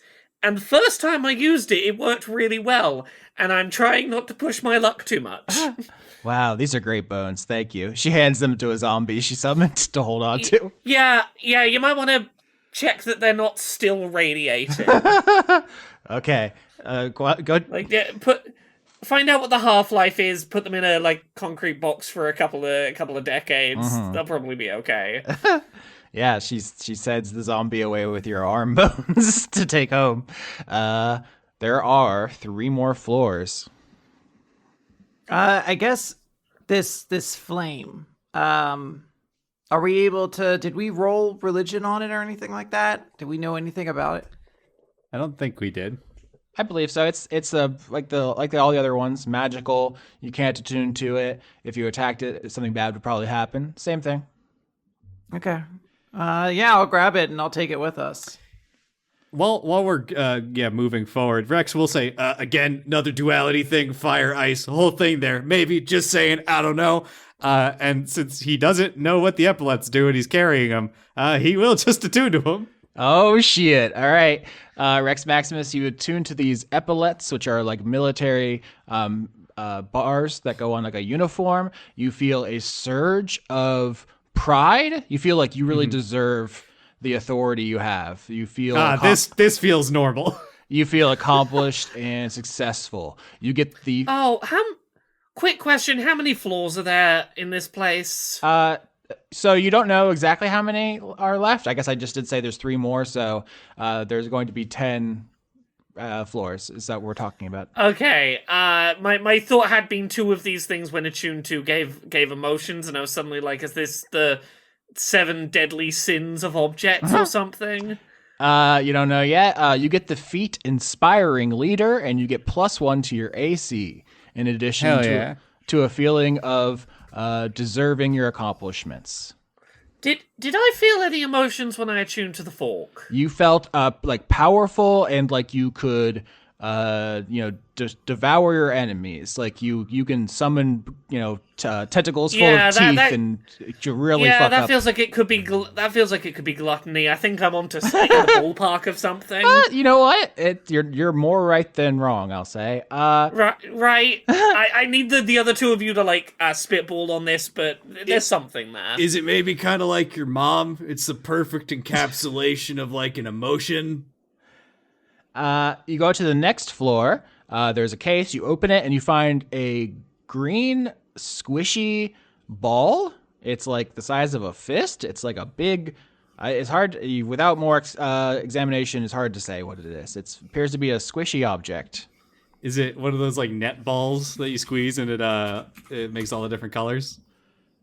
That's a great question. What do we get on the rolls here? A 12? 12. Yeah, with a 12, I'll say Doc Hop, you think it's organic. It appears to be some sort of plant or creature. 19. 11. With a 1911, I'll say, yeah, the group, you think this thing is alive. It is, it's some sort of plant, maybe. A squishy spherical plant. I'm gonna say this out loud just to get the thought out of my head. It's a devil fruit. Man, I'd go crazy if it was. If Austin was giving me devil fruits, I'm gonna eat this thing, Austin. Is the only squishy spherical plant I can think of off the top of my head, maybe because I'm thinking about duality and weird shit. Is this one of those jellyfish that have like the algae growing in them? So they're like plantimals? Plantimals is absolutely a thing from a previous season, so it's definitely possible. With a 19, an 11, and a 12, the group doesn't know too much more, but are any of you interacting with it in any way? I mean, DiCaprio is eventually going to grab it if no one else does, because she's... If you're putting all these things in your bag, I was going to say that when you pick it up, it squishes and changes kind of shape. It elongates into like a tube as you touch it, so it definitely seems alive. This is maybe a dumb question. Can artifacts be alive? Some would say all artifacts are alive. The One Ring whispered to Gollum for years. Yeah. Drove his whole shit completely insane. Yeah, I think DiCaprio is gonna like inspect this one maybe more than the others because the idea of like an object that has like life to it in some way seems like it'd be strange in Desdemona's collection. At least to DiCaprio, it comes off as strange. Yeah. If actually, can I get insight? Because what you're asking is like about Desdemona more than the object at this point. Can I get advantage because she's my shitty mom? I would hope so. Yeah. Okay. Crit 21. I know all about my stupid ass mom. What's she having here? Whoa. Wow, it's all been leading to this. Yeah, okay. How do I phrase this? With a crit, I'll say you squish this thing around a bit in your hands, and it kind of takes different shapes. It's definitely alive. And with a crit, what do you understand here? Desdemona collects perfect things. And sometimes that is just boring things like symmetry, like, oh, this object is like perfectly, symmetrical or like perfectly, it has like these all right angles or something. That's like boring stuff. But her hoard is actually deeper than that. It has, I'm trying to think, how do I honor the crit without just show don't tell, tell don't showing all of Desdemona's character here. Well, we know that she wants the nuke because she says it's like the perfection of destruction. or something like that. I think she used before. So I almost wonder if she is looking at perfection in concepts more than anything else in some of these objects. You just said concepts. Quinn, I'm going to hold your hand here and look you in the eye and say, once upon a time, there was a man named Plato. Plato. It's a bunch Did of forms. He had forms. Yeah, Plato had this idea that we all live in the material world full of imperfect reflections of a separate, perfect world of forms. And in that world, there was, a perfect chair. Holy shit. Shit. These are all the platonic ideals of a fork. Yes, that is what's going on here. This thing you're holding in your hand is, in fact, a slime mold, which, in fact, contains a fragment, a sliver of mold itself. And, for example, if you attacked it, you would open up a sliver into its interior, and slime mold itself would lash out and try to strangle you to death like you did with the fork. That's what's going on. Was the fork eating itself or something? It was hunger itself, yeah. Yeah, hunger itself. Ah, yes, keys. Holy shit. The platonic idea of feeling guilty. Wait a minute. Has every one of these floors been like the form of a previous season or a relation to a previous season? Because hunger itself was the first season, wasn't it? Of course, yeah. Yeah, and my God. Guilt was season 3. Oh my god! I don't know What was enough the about thing the you picked previous up seasons. What was the thing you picked up that made you feel guilty? Big key. The key. Oh, yeah, rainbow key. okay, I was gonna say, I did have a key played in the previous season. No more subtext, audience. Fuck you. You can't figure out the mystery. Hope you made your guesses earlier. They already solved it. You assholes wanted forms, well, they're back. There's a lot of them now. Oh my gosh. Okay. I have to process some of the stuff we found. Shit, Dan, what else did you pick up, Dan? What did it make you feel? Yeah, hold on. What's happening? Let's go. We got the epaulettes that gave a feeling of confidence. That was probably hegemony, I think. I'm not going to confirm or deny anything. I will just say you three should talk in character. As you go to the last 2 floors, you find a porcelain mask and a vial with ferro fluid inside of it, which is a kind of black, liquid metal almost. You know what ferrofluid is. You can look it up. That's the 10 items. This tower does go higher than 10 floors, but the floors above that are empty. Desdemona has only found these 10 things. It would have been so funny. Go to season 10, Buford's arm, new arm for Hop. Is this mask beautiful? No. No, fuck. It is in fact kind of craggy, cracked, not ugly, but it has a worn unpleasantness to it. But yeah, those are the 10 items. You can tell me what you do, and you can talk amongst yourselves. Can I just get the list again so I can write it out? I'm sorry, Dan? Can I just get the full list so I can write it out, or if you have it in a copy paste? Ruby encrusted fork, ritual bowl, rainbow key, military epaulettes, goggles, egg, frozen flame, mold colony, porcelain mask, ferro fluid. Was it ferro fluid? Mm-hmm. Ferro. You said poison mask? Yeah. Porcelain. Porcelain. Okay, gotcha. All right. I think DiCaprio is going to mention, she's like, I had heard tales of a platonic form world, and I'm starting to think Mother might be collecting some of those things that have touched over from that world. These are all artifacts, if that's what these are. I mean, in, I guess, terms of strength, you just have to figure out a way to justify one of these as being bad enough to, shit on your mom. No claw here. We can simply take these objects back to Father and show that Des has been hiding a multitude of things that haven't been duplicated. We don't need to show anything here, and I could just leave and maybe drop a nuke on this place. Everything works out perfectly. Well, Rex is going to be a stickler for the Accords, because Rex is actually now where the DiCaprio, in her urge to fuck over her mom, is not considering the political game he was just shitting on, because this is something he would do if he really didn't give a shit. about it. But he knows that like all this is very important to her. And he's gonna like put his hands in his pockets and say, well, the issue with the Gladys Accords isn't that you have an artifact, it's that you have a dangerous artifact that needs to either be destroyed or duplicated. If we don't know what any of them do, we can't justify it to Dad. Also, please don't nuke this place before you find the Time Dragon's Claw, Viola says sheepishly. Well, this one opens a portal to hunger itself, which seems pretty fucking dangerous. It's very cool, though. Oh, I don't disagree. Very cool. Wouldn't want to accidentally open it up and, like, the world gets eaten.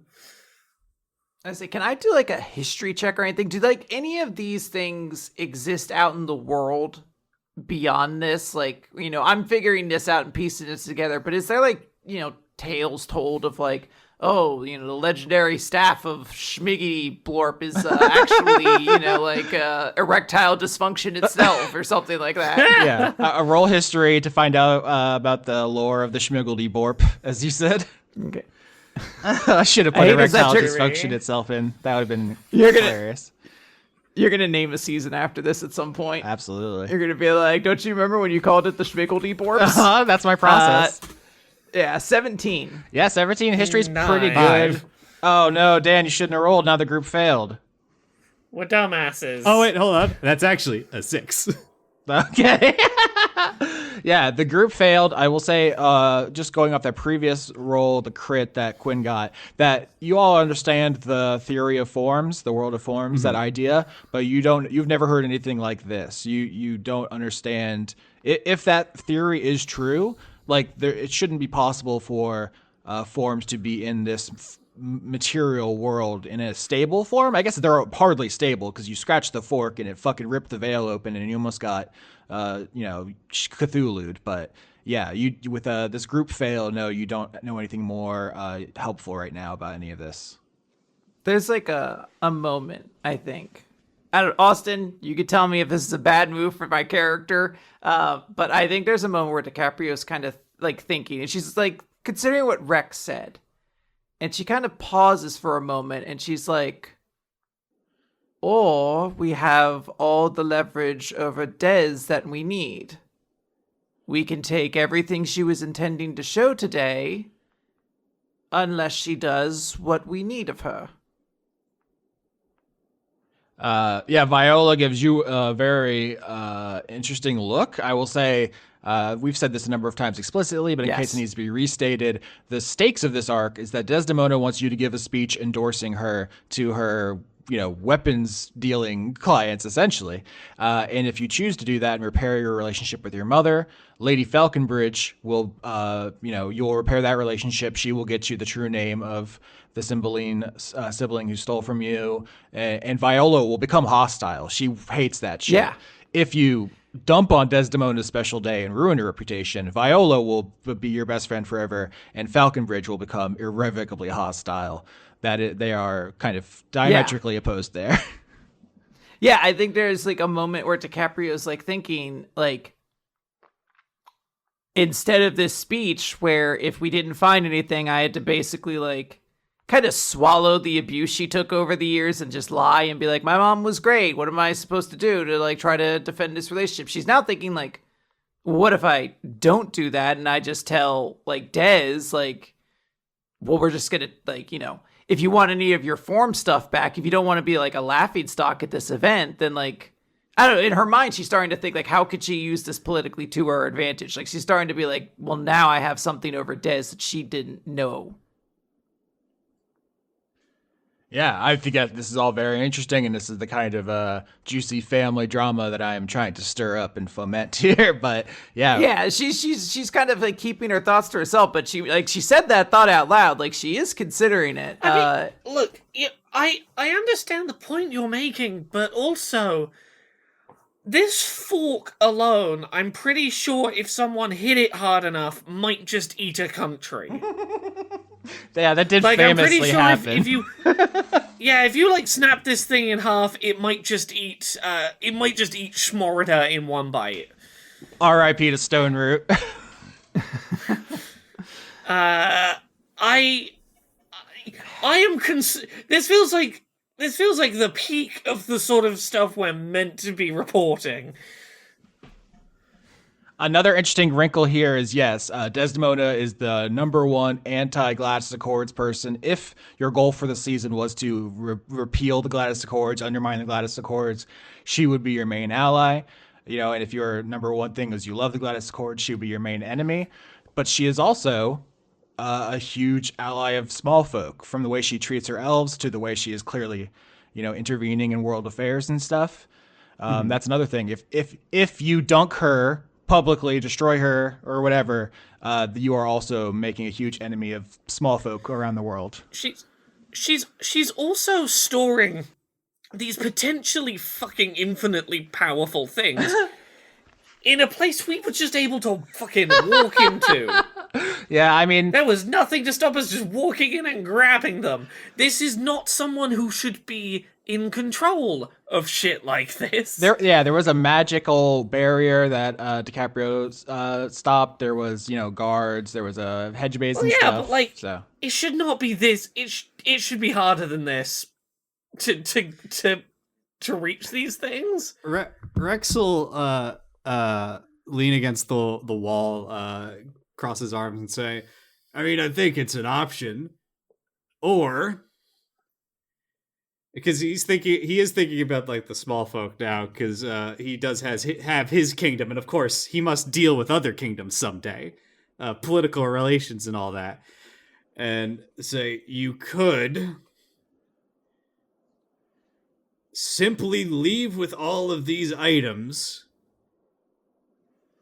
and take her spot on the world stage.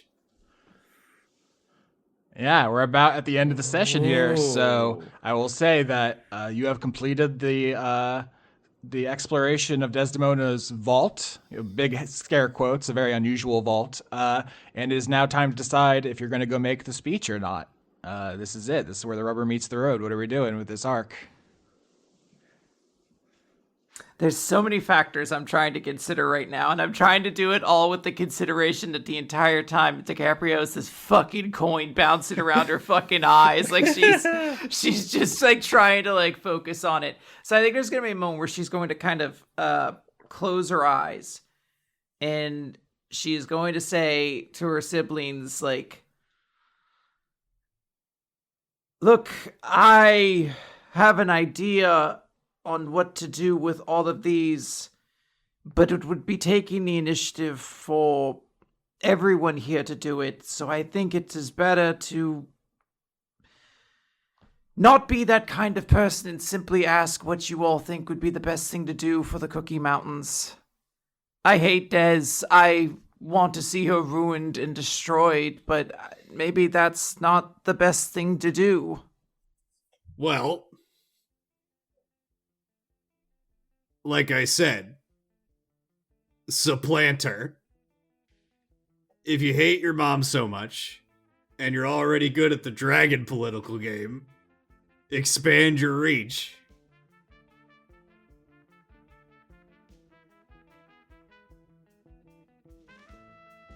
Take over her operation and become her direct competitor? Yeah. That will put me in her crosshairs, which would, by extent, put you all in her crosshairs as well. Yeah. Look, I think Hop's gonna chime in and go, I get the vibe I maybe missed a little something while I was gone, but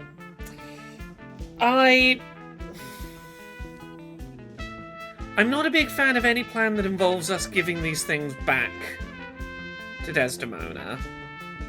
Yeah, I like my shoulder tassels. I'm no fan of Desdemona's. I am big on team fuck your mum's the worst. I like my small folk, and I don't want to be in a world where this leads to my small folk hating me, but end of the day, I gotta stick with my siblings first and foremost. I will have your back. I'll say that. I will have your back.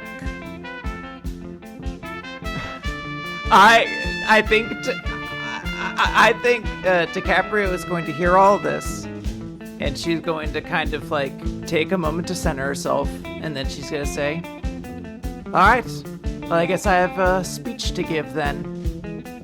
She knows what she's going to do.